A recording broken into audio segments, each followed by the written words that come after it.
vision alone because they need more damage. They're trying to secure mid prio right now with the Cho. Oh, Angela, Uranus. Oh, Lord. no. There you go. Angela, Juicing, Uranus, dude. Like this. Esmeralda. Oh, man. This is a really good start to the draft for Aurora right now. Yeah, Angela, Uragella. Uragella. That sounds... That can work. Yeah. Jealous. Stick with that. Really, it's just Uragella. Okay. There is no other option. All right. Uragella combination. How about... No. No. No. So like the idea I guess for them would be like, all right, Uranus does get countered a bit by the Baksha, but if we have even more heals, what you gonna do about it? Yeah, before Apex 47's pick last game, Atlas was last played at the MSC 2 years ago. D7. By D7 of Vertex Live. That's a name I haven't heard in a long time. Yeah. Shout out D7. Yeah, it was great to see the Atlas though, especially since we've been talking about it. You know, you can still get that skin that was shown there for you guys out there. I think you can still get it. Yes, you can. I got it back in 2020. Same, bro. You know, 2023. Look at these 2023. Yeah. two Skinners beside me. Skinners. Paquito gets banned. Interesting. The far side. There you go. Yeah, expected from RQ, but RQ could still just go Kimi or think, you know, we have Angela Uranus. Kimi ain't doing anything. I'm really wondering why RQ were so confident in just picking up the Moskov. The Cho I get mid-prio, but Moskov could have come later into the draft, or their Golden could have come later in the draft. Wouldn't it be wow, can't speak. Wouldn't Esmeralda be great here for RQ though? Yes. Yeah. I think so. All these shields. I guess RQ are expecting like a Joy, like an assassin for TNZ early, but yeah, this actually could still be a Uranus jungle, which is weird. I don't like it on TNZ. Yeah. But it is an option, knowing that a lot of the assassins have been banned out. No Yisun Shin, Aurora banned that out. Lancelot Fanny taken away by RQ. Granger gets picked up by Aurora. Yeah. As much as Aurora has been very surprising in this tournament, and as great as their performances has been, isn't their draft just a little bit too honest, considering that you already see, you know how they're going to be playing this? Or is it just because it's so honest, but it's just a really strong lineup that you don't really need to worry about? Aurora? Yeah, Aurora. Yeah, I think it's just a really strong lineup that you don't really need to worry about, because I don't think RQ can go through the front line, at least no way early to mid. Like, they have to wait late game before they can go through it. And Aurora just have really good damage dealers now with the Granger first, but I really think they're going to go for another damage dealer. I don't think they have enough damage just yet. What is mid gonna be though? Oh, an Eve. Ooh, the old counter to the Juicin with the Cho. Okay, and yeah, if they ever put this Uranus in the jungle, he's going to be eating a lot of damage from that Eve. Gonna take a while though. RQ's damage profile takes a while. There's a lot of pressure on Dyron to actually win lane so hard that he's going to be able to get his first damage item very quickly. This is going to be a telling sign, though, too. Last pick, because it could still be swerved a Yeah. little bit if they wanted to, but Indeed. yeah, essentially the RQ, when you look at the lineup, this is kind of like a slow burn lineup. Now, if they can get pickoffs early on, that's great, but it's still going to be a bit hard. Oh, there it is. Oh, that's good. All right. Against Benedetta. the Eve, yeah. Yeah, that's good. One pick out of nowhere, just like that.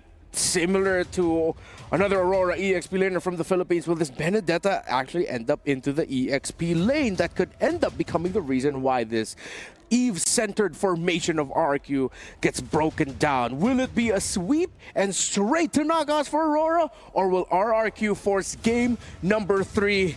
It's MSC at EWC 2025. Anything can happen. Thank you so much, Renmar. Again, breaking it down with us through that draft here. Ladies and gentlemen, welcome to the English Desk. It's still me, Naisu, and Mirko to bring you a game number 2 in this best of 3, the battle for a knockout spot. Can we get to game 3? RRQ has their work cut out for them, or will Aurora Gaming from Turkey make it happen in a sweep and make it even more apparent that they are a force to be reckoned with?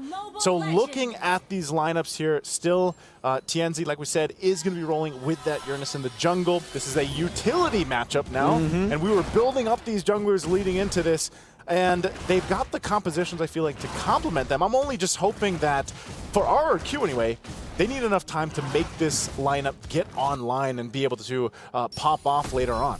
Yeah, I really hope that Aurora are able to change the narrative of the Uranus jungle. Right now, Edok with a mid-prio coming in. You can see the burst on TNZ. That might have been a mistake. TNZ, no movement ability. First blood to RRQ. And again, the narrative sticks. Nice to Uranus jungle.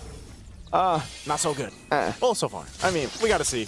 But that's the thing. Oh, Luna? Lunar might be caught. Shield Unity, 2 early kills for RRQ. Hey, I said they need a little bit more time, but when you have an early game like this, I guess, you know, you get 2 kills in your favor. Now you've already got this lead. Puts Aurora in a precarious position in the early game. We take a look at the emblems here. You can see building up, I think even so. You've got a whole lot of Impure Rages, of course. Also for this, the Concussive Blast on the Cho does quite a bit of damage, and that's what we saw earlier on, which secured them that first kill over. Oh, Apex 47. Man, this is going to be a struggle. He also had to burn the Flicker. Yeah, this is why, personally, I really like the mid-trio for RRQ when they picked up the Eve. The Cho was a bit too early, but they managed to get the last 2 picks to fit their agenda here.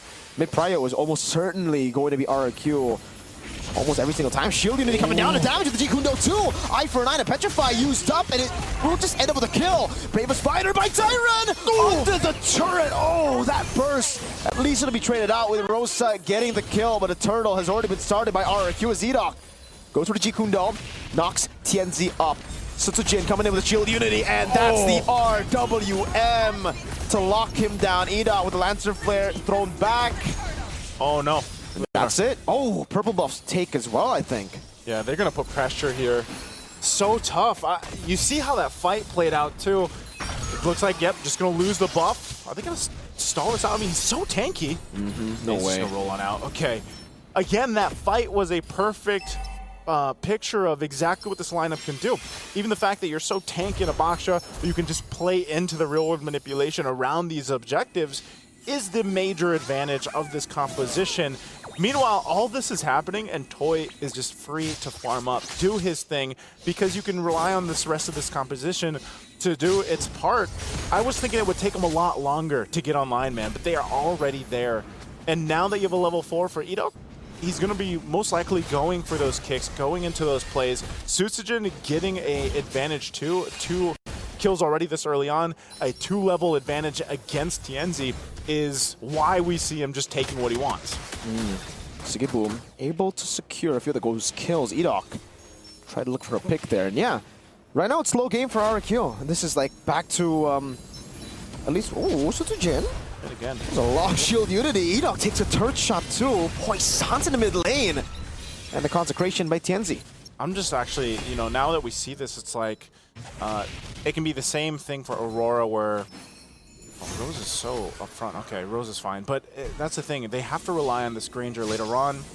To an extent, too, Lunar is going to be a little bit different here now with the hands of the Benedetta. That could mess things up in team fights later, especially with the Petrify.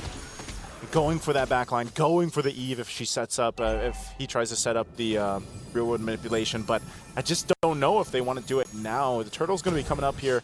They do have a Heart Guard they can rely on. There's a couple tools now that Aurora Gaming has that they didn't have in the previous fights. So if they manage to make this work, they could turn this game slowly around here. But RRQ has control. They're going to start up the Turtle. Yep. They have all the space in the world. This is great positioning from them, too. I don't think there's any way Aurora Gaming gets this, as it's a Turtle in the free hands for RRQ. Yeah, absolutely no chance they go for the contest here. They're 2 behind to go for it. And again, so far their frontline situation isn't really looking too good with the shred from Rins and the anti-regen from Sutsujin. He's going to go in with the Shield Unity, just zones him away as Toy picks up every single shot of that turret shield. Leaving a bit over. Tianzi in the mid lane. Tyron pops in the Bravest Fighter. And will just clear out the mid lane as the Lancer Flare locks Edok down, but he has a Shunpu to escape. Again, a stun and more poke. Yeah, there's a whole lot. You know, both lineups are kind of like that in a sense. That's what I was expecting from RRQ, but even for RR Gaming, their lineup won't allow them to really just go into these fights, and they almost have to respond to what Edok does. A lot of times, again, when you have a Cho on play, you're just going for those kicks. There isn't essentially someone to do that from Aurora Gaming. Now, eventually, like I said, Lunar could play that part, but we see them trying to slow things down. They've already lost quite a bit of ground in the early game. You're talking about a 3K gold lead that was built up in the first 4 minutes or so. Yeah. Wow. And so you've got to catch up here. You need time because you can see the disparity in the jungle alone. That 1.2K gold lead, but even more so, it's still that maintaining the 2-level lead against Tianzi. And that's a difficult spot in unfamiliar territory. Oh, kick. Oh, good dash by Lunar. Darren pops in the Bravest Spider, now jumps in. Rosa with the flicker out, already used the Crimson Beacon earlier. So there you go, burnt resource. Yeah, resources, sometimes that's the name of the game right now, especially in a slower paced game. Off to a great start for RRQ, but even for them, it's like they acknowledge the fact that Aurora Gaming, has some of these tools now, like the Heart Guard, and like the fact that Lunar could go ahead and pressure them with a Petrify, that they have to kind of approach it in a different way. And if that kick isn't in the right direction, then there's no point in following it up. You maintain the lead you have, you continue to farm up. They should be able to get even this third turtle, I think, without much of a nuisance, but there's a Petrify. Yeah, but it's used defensively, and Edok, he used Away the Dragon, but unfortunately it wasn't actually cancelled by the Petrify. It was cancelled, the animation, so there was no kick, but he still has it on, he still has it up. He still has it available, so this is a turtle for the taking. It looks like Aurora's going to go for it. RWM2, that's the box! Yes. Oh my lord, that damage! The sword and the blast from Rins. Oh, Rosa with the Crimson Beacon, try to read out the G-Kundo Flicker combo, but Edok just walks up and Toy gets the kill with the SOD! Tier 1 in the mid lane falling. RRQ with a massive lead. Massive lead, and then now it's RRQ looking clean as ever. Just like we saw from Aurora Gaming in Game 1, it's completely swinged over to RRQ. They are on time for everything. They're finding these windows. Ooh, and I don't know. Damage. Edok was there. He did have the flicker, but not going to make that call to go forward. So Aurora Gaming finding themselves pretty far behind already. It's just going to continue to balloon further. And I think this really is that game that's just solidifying the fact that, I mean, look at this Uranus. He's struggling. Bravest Fighter by Dyron gets a stun as well. Now pops in the second part of the Bravest Fighter, but it's going to be the Heart Guard coming down. TNC looking for an angle, but I don't really think that's an angle you want to take, brother man. Yeah, you don't want to commit to that, even with the Heart Guard burnt out. Again, I think you start to seal. He's going to go for Siggy. Oh, good reaction by Siggy Boom. Good response. But you see what's happening here, man. It's like every single thing that RQ does. Sometimes it's not even an ultimate or a flicker from themselves. They're getting these battle spells. They're getting these spaces to work with against Aurora Gaming. And it's really difficult. You're looking at just space taken. I mean, think about it. The tier 2 turret's about to go down mid lane. SOD landing too, but it'll just force out the Crimson Beacon out from Rosa. And RQ are really just suffocating Aurora at this point. They have Aurora at a choke point. Like, they can't trade neither. Uranus has been up top, but Dyron's just been standing there like, hey, yeah, you can push the lane, but you can't get turret. Lampu is insane right now so far from Game 1 to Game 2, just on different respective teams. You can already see item-wise, they're very far behind. Even in that gold lane, 3 items already locked in here. 4 toy. Yeah, just a whole lot. Oh. Yikes. Yeah, that's why the healing's not really doing anything, man. Dominant's Eye, Sea Halberts. Glowing Wand. Glowing Wand. And a Baksha. and a Baksha. Oh, man. Yeah, this sustained comp is... Oh, TNC walks up. Oh. He's going to go forward. Dealing quite a bit of damage. Edok with the way to Dragon now. Next hit as well. Sits Jin with the shield unity. Rosa jumping to the back line with the Crimson Beacon over to Rins now as Rins is able to dish out damage with Toy. Melting them down. The healing is non-existent from Aurora. You saw that shot? You saw that shot? Close. Yeah, very close there. And that was just the reason of, hey, we have way more gold than you. We have way more items than you. We can take this fight. If maybe there wasn't a 7,000 gold differential here, maybe it would have been different. Because this was a fight that they decided to go for. Yeah, this is just odd. Which is very odd. Oh, Dyron just gets an assassination. Live cam view. Assassination happens. So, again, Aurora Gaming is in a position where we've seen teams be in before. They're massively behind. Do they have a composition to actually defend against the Lord? Yes, they still have the shields up, but this is something they have to watch out for, because fighting even on the turrets with an Eve on your side for RQ, they can just be like, yeah, sit around your turret, we'll just pop up and angle the real world manipulation in a way that forces you to fight us anyway. So that's why you see TNC is holding that Lord there. He's trying to like delay it as much as possible. He's going to go ahead and work on it. You see Dyron though. He's willing to take the 1v1 down on bottom. Shield's going to pop up top. We got the 1v1 here going around the Lord. Yeah, oh, ring around the rosy. Tianzi just trying to buy time. He knows there's no way he wins this 1v1. He can just try to delay. Hard guard coming down as well. Tianzi gets away, kind of a non-lane there. But what this does is RRQ have another way to push in. Like, the Lord wasn't really dealt with. I think not even half HP. Yeah. So it just ends up being a slow push for RRQ to get more. Oh my god, this is dying. Guys! They're just still fighting going. forever! Oh my god, battle it out! RWM to the back, Lunar pops in, eye for an eye! Enoch goes in with the Wade Dragon still. Second part of it, Toy piercing through the turret over to Sigibu, who has to respect this. The Void Blast coming down, it's still a battle in the bottom lane as Toy gets a base turret. And finally, after what seems to be 9 years, the Lord gets to the vicinity of the... Tianzi's still running! Damn, we're just keeping him! Oh my god, this is his job. Hey, there you go. Hey, I'm here in your base now, man. Edoc doesn't even want to kick, right? He's just like, all right, Jikunda, there you go. This is where you say takes 3. Takes 3. Oh my lord. Hey, but did Tianzi accomplish anything there? I mean, he delayed things as much as possible, but still, they lost a base turret. They lost the shields. You're still down 10,000 gold. I think just, again, what did that accomplish for Aurora Gaming? You know, maybe bought them a little bit of time, but they're so massively behind that, and this is the full force of RQ. Oh. There's RWM. Yeah, Rosa forced to use a Crimson Beacon, and that should mean that it's going to be a free turret. Look at the piercing damage again through the turrets to Rosa and Apex.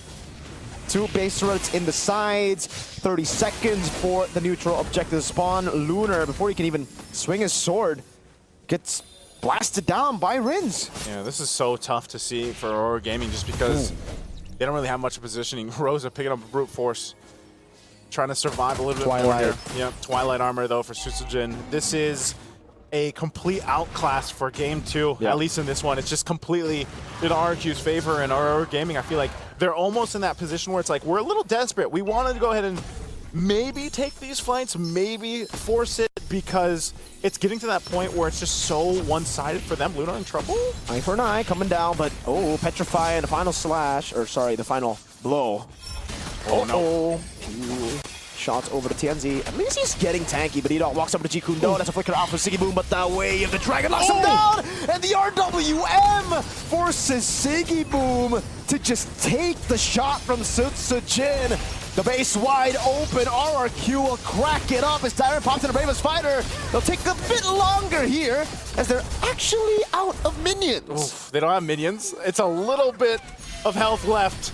That wave's gonna be pushing up top. That's a Jikundo on the flicker into Rosa. A kill back at least. Aurora make it 2 on the board. But RRQ send the question back to Aurora. Maybe they'll go Uranus Jungle. Maybe don't. I think a lot of teams are